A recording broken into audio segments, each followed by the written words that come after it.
భారతదేశంలో ఎక్కువగా కాయలాబడుతున్న ఎక్కువగా జబ్బు పడుతున్న పరిశ్రమలు ఏంటంటే ఇక్కడ మనం ఎంఎస్ఎంఈలే అని చెప్పుకోవచ్చు. ఎంఎస్ఎంఈలే ఎక్కువగా కాయలాబడుతున్న పరిశ్రమలు, మూతబడుతున్న పరిశ్రమలు, జబ్బు పడుతున్న పరిశ్రమలు. అయితే వాస్తవానికి ఎంఎస్ఎంఈలు కాయలాబడకుండా ప్రభుత్వం తీసుకుంటున్న చర్యలు ఏంటంటే వాస్తవానికి మనం చూస్తే మహాత్మా గాంధీ గ్రామీణ పారిశ్రామిక సంస్థను 1934లో వార్ధాలో ఏర్పాటు చేశారు.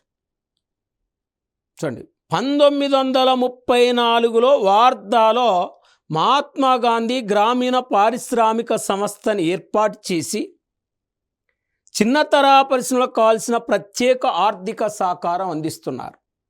మరి సూక్ష్మ, చిన్నతర, మధ్యతర జాతీయ సంస్థను అంటే ఇక్కడ చూడండి, సూక్ష్మ, చిన్నతర, మధ్యతర జాతీయ సంస్థను 1960లో ఏర్పాటు చేయటం జరిగింది.